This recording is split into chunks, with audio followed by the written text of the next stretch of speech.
Learning English, a daily 30-minute program from the Voice of America. I'm Ashley Thompson. And I'm Dan Novak. This program is designed for English learners, so we speak a little slower, and we use words and phrases especially written for people learning English. Today, you will hear stories from Brian Lynn, Gregory Stockel, Faith Perlow, and Andrew Smith. Then, John Russell presents a new everyday grammar lesson. He uses messages from learners around the world to take a deeper look at the noun population. But first, here is Brian Lynn. European farmers held protests Thursday to demand government help in dealing with rising costs and environmental rules. One of the protests happened in Brussels, Belgium, where EU leaders gathered for a summit meeting on Thursday. Some farmers drove tractors onto the grounds of the European Parliament building to bring attention to their demands. Protesters also lit off fireworks and threw eggs and bottles at police in the area. The Associated Press reported. Smoke could also be seen around parts of Brussels as some farmers set pieces of hay on fire, the news agency said. Security forces put out the fires and moved in to protect EU buildings. In Paris, French farmers continued to block traffic on major roadways around the city. Farmers in several European nations have been holding mostly peaceful protests in recent weeks. The farmers say it is harder to make a good living because of high operating costs. Costs for fuel and fertilizer have risen sharply in Europe since Russia's invasion of Ukraine. They also say they have been hurt by increased competition and weather conditions. France's government sent in armored vehicles to Paris's large Rungis food market, which was targeted by demonstrators. French police told Reuters news agency they arrested 79 people who entered a storage center at the market. The market is an important supplier of fruits and vegetables to France and other nations. Rungis has repeatedly become a target for European farmers, many of whom traveled a long way to bring their tractors there. One farmer who traveled to Brussels to protest was 26-year-old Luca Mouton. He told Reuters, "Time is up. EU leaders must think of the farmers. Talk to the farmers rather than about the farmers. Discuss what is possible. We are open to dialogue." Jean-François Ricker is a farmer from southern Belgium who spent the night in the cold near EU headquarters. He told the AP he hoped a lot of protesters would show up to demonstrate how important the issues are to farmers across Europe. "We are going to show that we do not agree," said Ricker. The purpose of Thursday's EU summit was mainly to approve a proposal to provide Ukraine with a new $54 billion aid deal. But Belgian Prime Minister Alexander De Croo urged EU leaders to also hear the farmers' demands. Belgium currently holds the EU presidency. De Croo said governments need to make sure that farmers can get the right price for the high-quality products that they provide. He also urged an easing of some environmental rules that farmers have said can hurt their profits. Farmers are an important voting group within the EU as well as in their own countries. This has led some leaders to offer some new proposals. The European Commission announced plans Wednesday to offer protections to farmers facing increased competition from low-cost imports from Ukraine. The body also proposed easing restrictions on how much of a farmer's own land he can use while still receiving support from the EU. Earlier in the week, France's government promised to provide farmers emergency aid and some new controls on imported food. On Thursday, French Prime Minister Gabriel Attal offered more measures. They included a move to permit farmers to use more pesticides if other nations do the same, and an offer to increase financial aid and tax breaks. I'm Brian Lynn.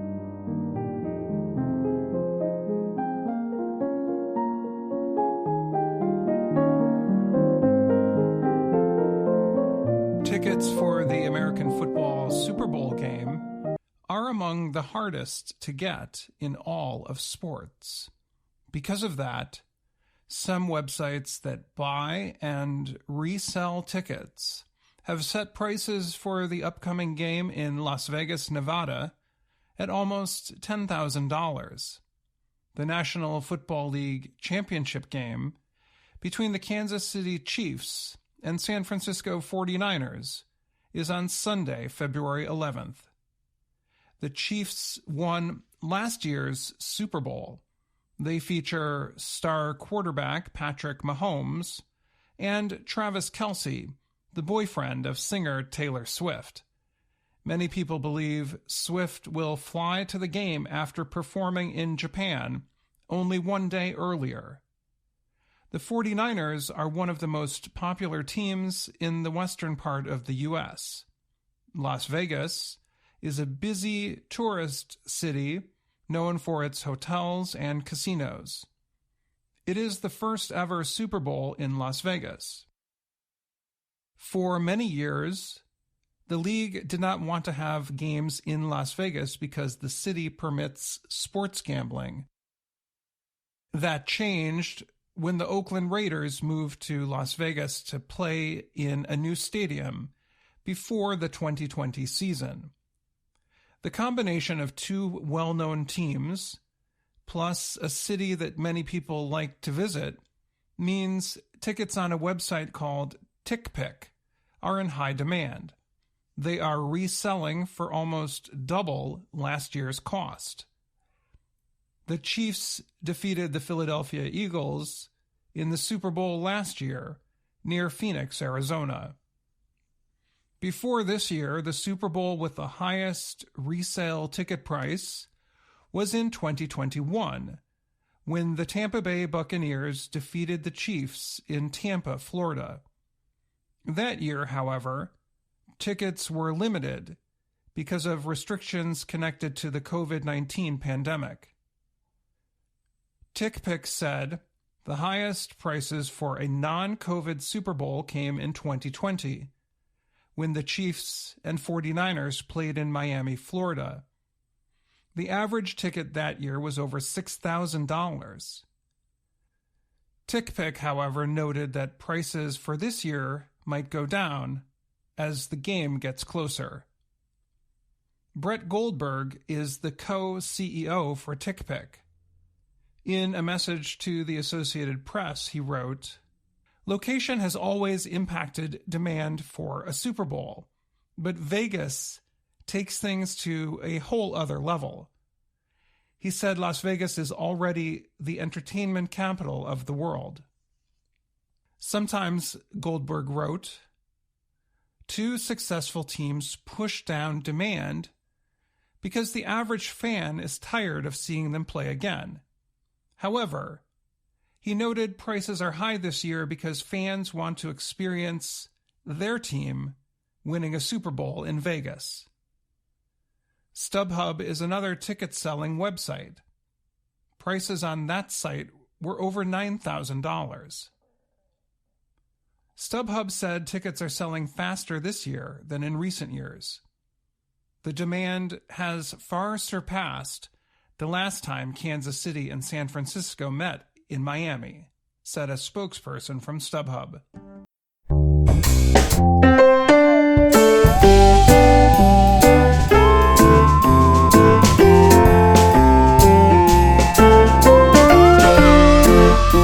Recently announced a 2-year limit on the number of foreign students given permission to study in the country. The move is partly to ease a growing housing shortage. Reuters news agency recently reported on some of the details of the plan. Mark Miller is Canada's immigration minister. Miller said the government, led by the Liberal Party of Canada, will introduce a temporary 2-year limit on student visas. That will result in about 364,000 student visas in 2024. The government said that is a cut of 35% from the year before. The new proposals will also set limits on postgraduate work permits issued to foreign students.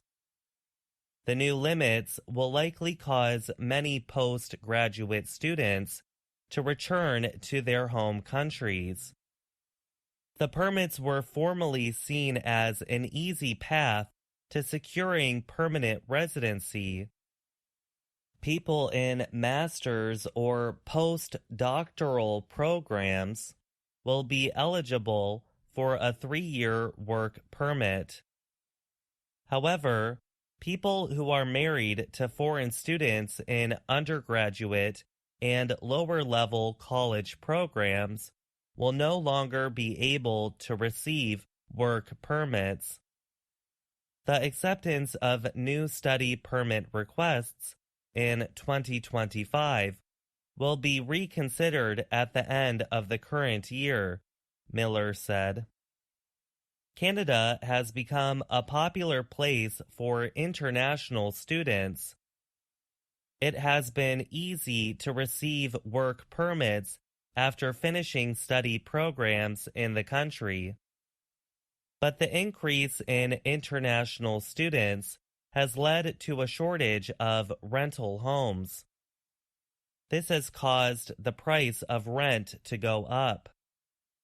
In December, the cost of rent nationwide rose 7.7% from a year earlier, government data shows.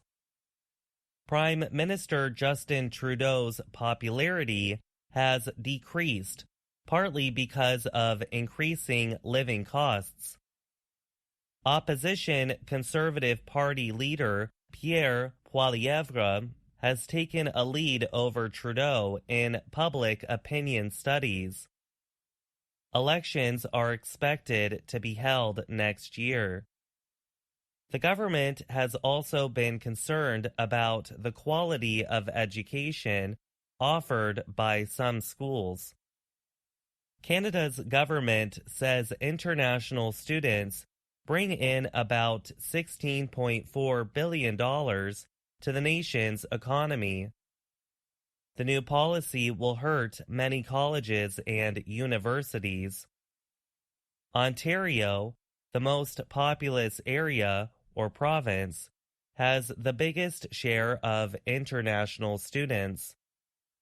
Some businesses, including restaurants and retail industries, have warned that a limit on foreign students will create a shortage of temporary workers.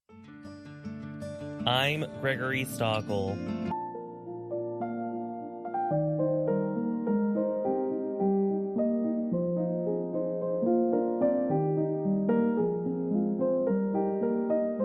In wealthy countries, like Japan, Poverty is sometimes considered a taboo subject. But an Australian filmmaker, Ryan McAvoy, wants to share the stories of women and children in poverty in Japan in his documentary film, The Ones Left Behind. The film was released last year. It shows single mothers raising their children in poverty. The women work hard. They sleep a few hours a night. And they try to balance working with childcare and housework. McAvoy said he wanted to deal with a topic that no one wanted to discuss. The film shows discussions with poor women and experts on poverty. He said the film also shows a different side of Japanese society, where getting married and becoming a stay-at-home mother is normal for many women. In Japan, it's very taboo. I think it's a very apt title, because I feel that single mothers and their children have really been left behind in society. The film shows one woman who works almost 12 hours a day and earns less than $1,350 a month. That amount is low for a country where the cost of living is high. Monthly rent for one small room can cost 1/3 of that amount. Tomoko Nakayama is one of the women in the film. She said, "I have to do everything on my own." Another woman almost cries when she describes how her child stopped asking her to come to take your parent to school days. Japan has one of the highest rates of childhood poverty, although it is one of the wealthiest nations. 1 in 7 children live in poverty in Japan. Almost half of single-parent homes are considered poor.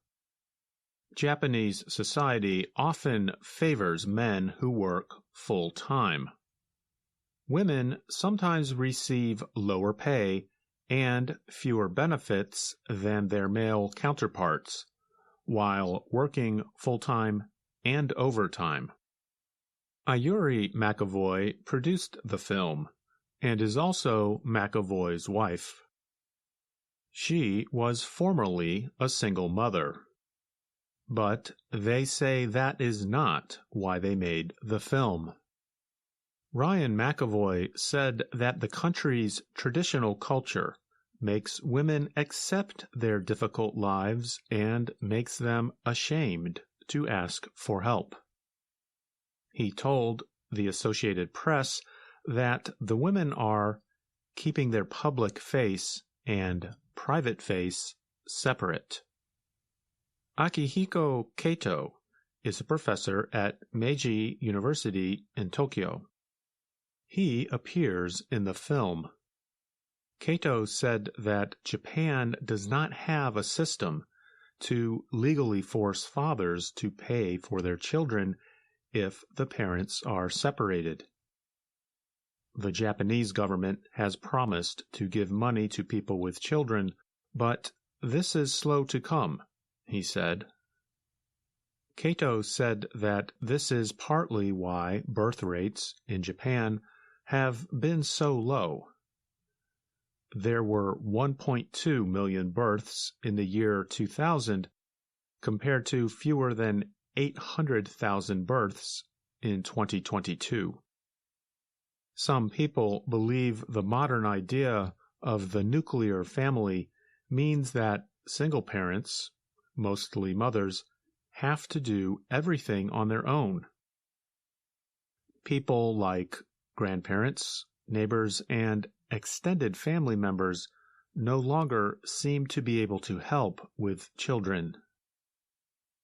Yanfei Zhou is a social science professor at Japan Women's University in Tokyo, who also appears in the film. She said that these changes have serious effects on children. The divide between rich and poor is growing, and children will end up in poverty, she said. The film won the Best Documentary Prize at the Miyakojima Charity International Film Festival last year. It was also officially chosen for the Yokohama International Film Festival. McAvoy said he has long been interested in telling the story of those who society had forgotten and who do not have a voice. He said that being on the outside of Japanese culture has helped him to share stories with a new viewpoint and without bias. He said his next film will be about young people dying by suicide in Japan. McAvoy said it's one thing we can do more of in society, to try to recognize people's cries for help. I'm Faith Perlow. And I'm Andrew Smith.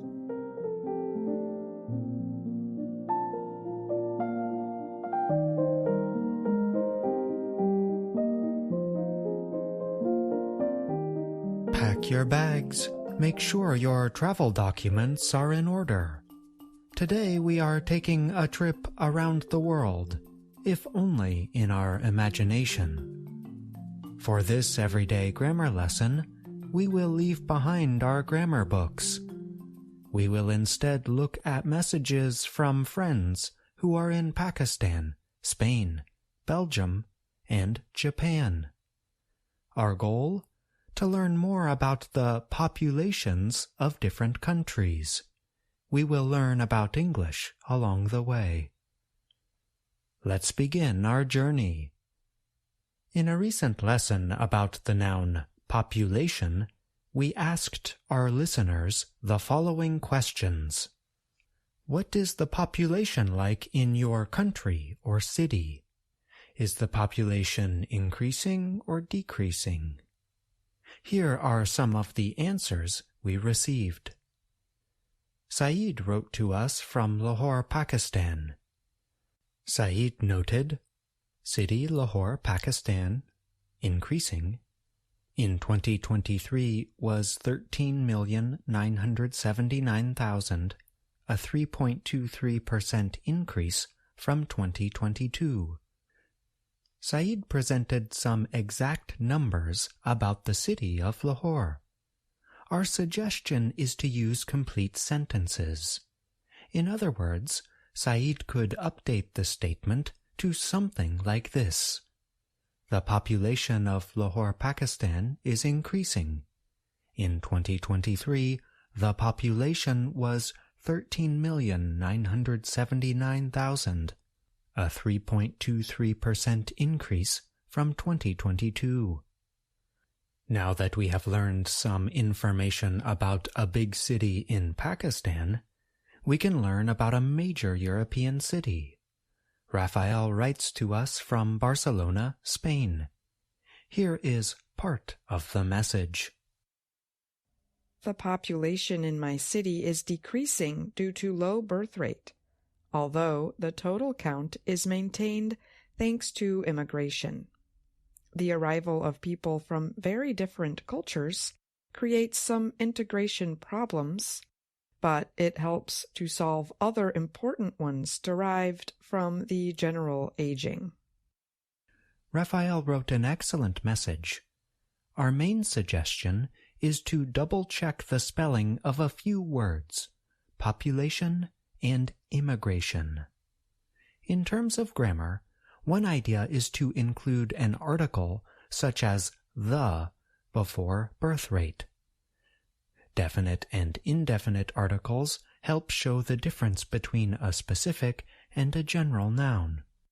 So, we could update Raphael's statement to something like this. The population in my city is decreasing due to the low birth rate. Now let's look at part of a message from Jean-Claude in Belgium. The population of Belgium was 11.67 million inhabitants on January 2023. The Belgian population increased by 0.98% compared to the previous year. Jean-Claude's message was clear and to the point. There is one suggestion we have. It is in the first sentence. We have the phrase on January 2023, but instead we should use the short word in, like this. The population of Belgium was 11.67 million inhabitants in January 2023. We usually use the short word on for an exact date, such as on January 4th or on January 27th. Next, we are in for a long trip to the other side of the world. A friend from Japan would like to tell us about the population of the island country. Here is part of a message from an unnamed reader. According to the national statistics, Japan's population has been decreasing almost 600,000 people per a year. There are more than 120 million people in Japan now. However, I heard the population will be under 100 million in 30 years. We suggest the following changes to the first sentence. The term statics should be changed to statistics. In addition, we often use the short word by after decreasing. We can then remove a from its position before year, so we might update the sentence to something like this. According to national statistics, Japan's population has been decreasing by almost 600,000 people per year. That brings us to the end of our imaginative trip around the world. We received many wonderful pieces of writing, those that were included in today's lesson, and many others that were not. Overall, the general recommendations are to pay careful attention to spelling and to double-check short words, prepositions, articles, and so on. We hope that you have learned a little more about the world, as well as some ideas to use when you write in English. I'm John Russell.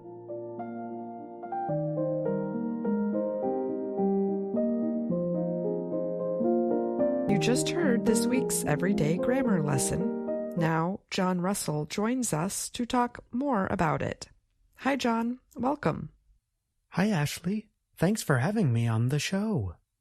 In this lesson, you discussed parts of several pieces of writing.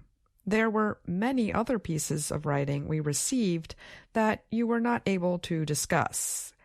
Was there one issue you would like to talk about in terms of the other pieces of writing you received? Yes, absolutely. We received a lot of wonderful messages.